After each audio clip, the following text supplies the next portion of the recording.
First of all, good morning everybody. Hello. Hello. Hi, hello. Welcome to Cricket Field Brickworks. Okay. For local people, this original Brickworks was down in a place called Brockmore. If you've never heard of Brockmore, you may have heard of Brierley Hill.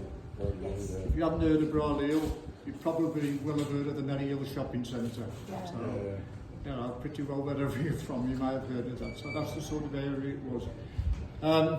As was fairly normal, the brickworks was built on top of the clay pit.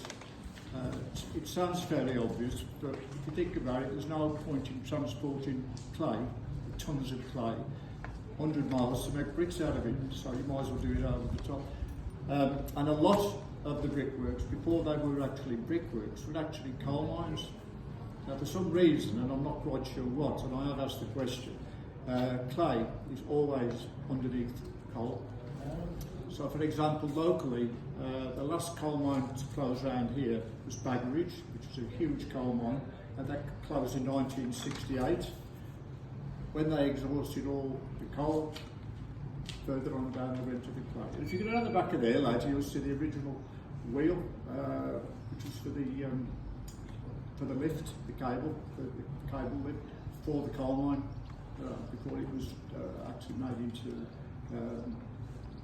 brickworks to become a clay pit. In the early days, the clay would be taken out by young girls for the main part. They'd go down the ladder, pick up big lumps of clay, pop them on top of the bed, climb back up the ladder, and then take it into the workshop. So things moved on quite a bit since then. We're actually based in 1955, which isn't all that long ago in terms of history, is it really? And at that time, things had moved on quite a bit. So they had a clay preparation area, which sort of standardised the clay, if you like. But clay, as you know, is a natural product, comes out the ground, so it's never the same price, is it, you know. So they had, it's almost like a windmill type operation, where you've got a sail going round, and you've got like two contra-rotating stones, and you set a gap, and you force the clay through there.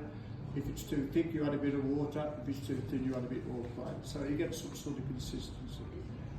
Again, in Victorian times, they'd have young children treading the clay like you tread grapes. But the treading in that case was to homogenise it, but also pick all the stones out. So in the 50s, it won't quite that bad. Right then, we come to the actual process itself. This is